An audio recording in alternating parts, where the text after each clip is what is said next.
Today marks the end of Mental Health Awareness Month. It's Friday, it's May 31st. You'll probably see this June 1st, which of course is going to kick off Pride Month. I tweeted and I said, I hate how corporate things can get around Pride Month, but I'm so grateful that so many of my colleagues, peers, and friends, and myself are booked, busy, and paid. So it's kind of like the Tyra meme. I guess it works out that I'm in blue, right?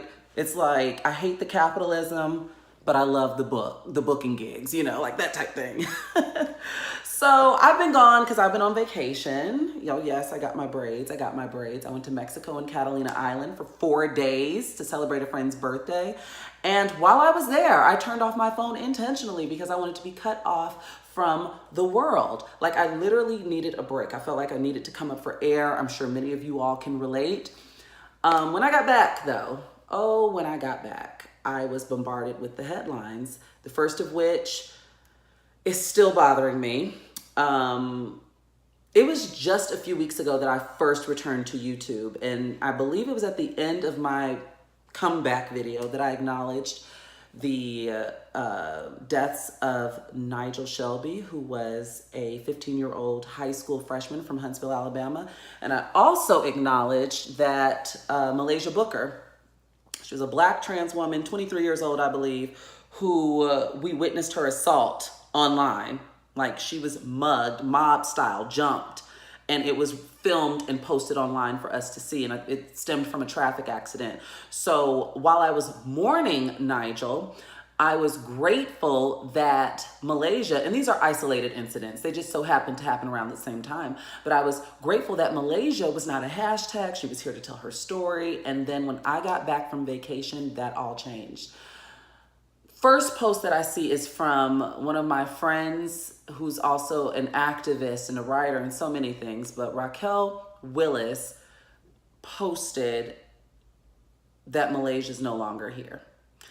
And that is something that, just seeing that, like, I'm still struggling to this day, like in this moment, articulating my feelings, because it's an overwhelming sadness. It's an overwhelming feeling of defeat, accompanied with, by the way, the Trump administration is working overtime to exterminate trans people. Like, as if the wound isn't already open, to rub salt in it. They're taking steps. The Trump administration is taking steps to ban trans people from homeless shelters. And trans people are a vulnerable community. We face a lot of homelessness. We face a lot of unemployment. And it's like, what was the reason? Like the Cardi B meme, what was the reason? So on top of Muhlaysia, I also saw that Claire Legato, who was 21, and Michelle Simone, who are two other Black trans women, were all murdered. So 3 Black trans women murdered within one weekend, and all at the hands of senseless gun violence. And I like I said, I'm still struggling to wrap my head and process around a lot of these things. I stayed up all night when I first got back, all night. I couldn't go to sleep. I cried, I journaled. Like I said, it feels defeatist. How do you find the silver lining when you're constantly being met with headlines? And then, like I said, no action. Black trans women are statistically facing the brunt of the violence within the LGBT community, and Black trans women are amongst the most vulnerable on the margins of society. So it's like, as a Black trans woman trying to function within society, within the world, and being constantly met with a barrage of negative headlines and sad headlines, it's like I just needed a moment to decompress. I have to say rest in peace to all 3 of those beautiful ladies, because at this given time, I still don't know how to articulate how I'm feeling. It's very defeatist, though. So I will be keeping their families and their friends, lifted, positive vibes, thoughts, and prayers. It's just still, I know I'm talking in circles, but I'm still, I guess, verbalizing it yet again is still like, I'm struggling to connect the dots of how just 5 weeks ago, Muhlaysia was like making statements, about how things need to change, and now she's gone. Another person, another 3 people just snatched away from us.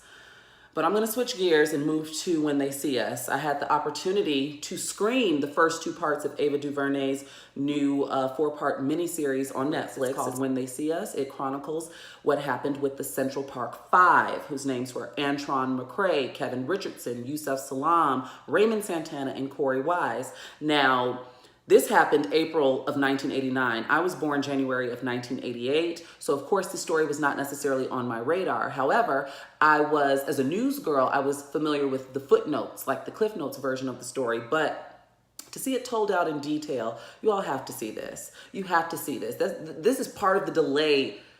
When They See Us is part of why this week's video was delayed, because I had to finish up those 2 other parts.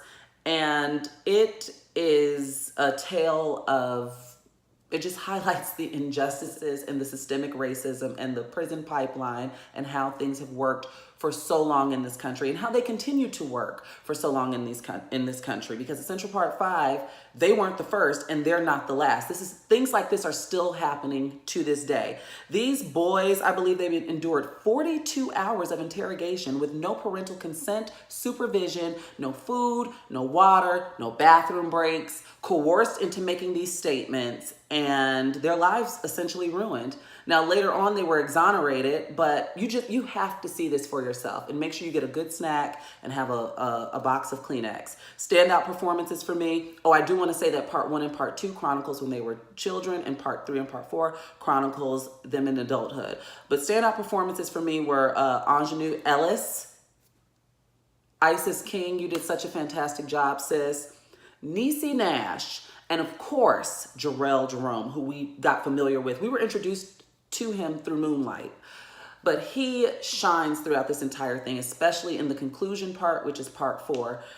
So when you all check it out, be sure to comment. Leave your comments in the comment section. I want to hear your feedback from this. I've been tweeting about it, tweeting Ava about it, and really promoting it. Everybody needs to take a look. Moving on, Sylvia Rivera, happy Pride. Sylvia Rivera and Marsha P. Johnson, 2 trans women who helped kick off the LGBT movement. They are getting statues. There's been $10 million taken out from like the arts division of the city from New York, and they're getting statues in Greenwich Village, which is a block.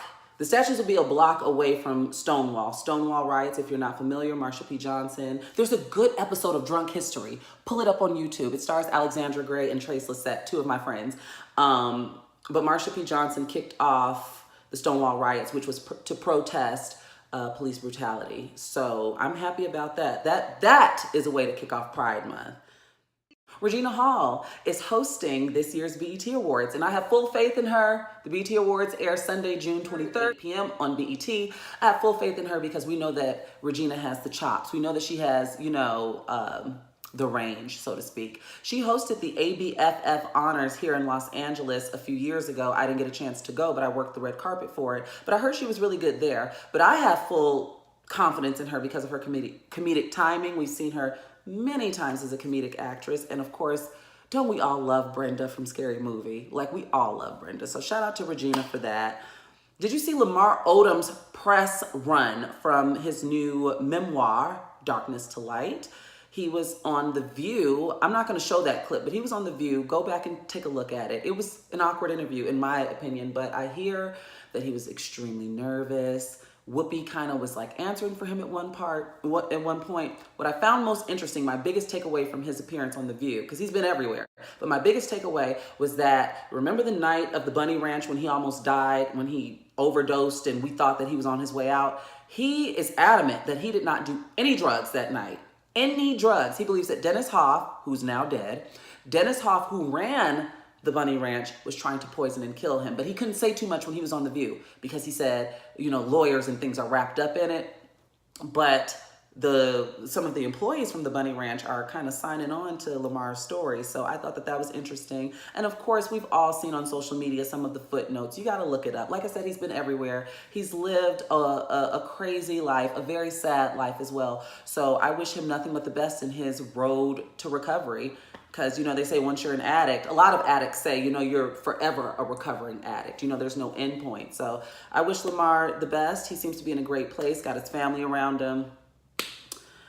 The Shy. abuse allegations. So Jason Mitchell, who was the star of the Chi, we know him as Brandon. We were introduced to him as Eazy-E through Straight Outta Compton. He was also in Mudbound with Mary J. Blige. He was unceremoniously fired from the Chi. He also got dropped from a new Netflix film named Desperados, and he lost his MTV Movie Award nominations. He lost his agent, his manager, and his lawyer because he could not seem to keep his hands to himself. Now, the catalyst for this, I was just reading on The Hollywood Reporter from Iyanla Floyd Davis, who is the season 2 showrunner. By the way, I'm someone who's watched The Chi since season 1, episode 1. So I followed every storyline. I still watch it today.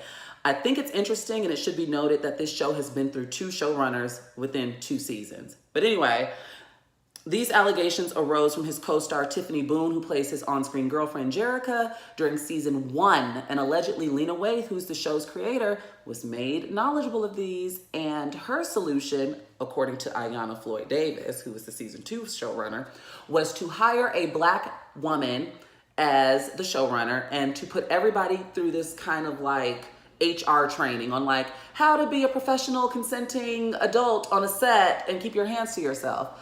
Well, apparently that didn't click with Jason. That didn't resonate because it took for Netflix. I think Netflix brought the axe down first because he was on the set of Desperados in Mexico, and there were 2 incidents reported within 4 days.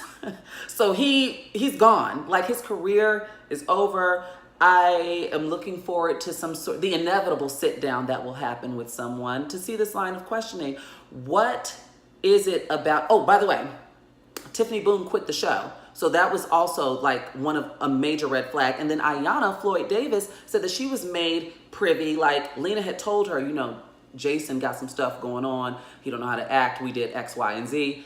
But it wasn't until she felt the brunt of whatever he had going on that she's now coming forward talking. So Lena, it's not looking good for Lena Waithe right now because people are holding her accountable. You know, she's been very, very vocal and visible within the Me Too and the Time's Up movement, but then you're letting things like this, you're letting charades like this run amok on your set. And what I also don't like is that, shout out to Morgan Sherm. She's been a whistleblower in a lot of headlines this week, including the Progress Bar in Chicago, but you guys got to look that up on your own time. But she sent me a tweet. Like, Lena's been going through tweets, liking tweets that don't look good. They're victim blamey type tweets. Like, take a look at this one. I don't like it. I don't like it, Lena. So I'm sure we're going to just have to put a pin in this and more will surface because the allegations had to have been bad because all of this is happening, but we still don't know what they are type thing. So we're going to put a pin in this and I'm going to come back to this. I don't like it, but I do think what the Chi can do is they can kill Brandon off. I know that, you know, he's a beloved focal point of the show, but season 2 has been doing a fantastic job of highlighting Emmett. We met both of Emmett's parents this season. Emmett's 3 baby mamas have gotten shine. And so if they kill Brandon off, Emmett can take over the food truck. Like, it can work. And we can focus on character development for Emmett and watching him grow from a boy to a man. Because if you watch the show like I do every Sunday, then you know Emmett got a lot to work on just as a person, just in general. So we will see where the future of the Chi goes. We will see if Lena Waithe will be held accountable for these allegations as far as knowing about Jason's problematic behavior and, from what I see, from what I've observed, protecting him. We'll see how this all falls out. And you all know that I'll keep you updated. I'll keep you posted because I don't like it. Last but not least, Iyanla Fix My Life, one of my favorite shows, is returning tomorrow. And I got a sneak peek of the trailer. Take a look. Make a choice. I don't give a if I don't agree to anything. That's a real bitch move. Man up. I want to know everything. Shut me down, and then you go to one of them. I don't have to like Kizzy, you. Shut up. You want to act like park apes? You won't do it here. Buckle up, Buttercup, because they coming. That's all I have for you all this week. In the meantime, between time, take care of yourself, and I will see you next week. Be sure to rate, subscribe, comment. I want to know what you all feel about these stories. Turn on your post notifications and follow me everywhere at Char Says So. I'll talk to you all next week. Happy Pride.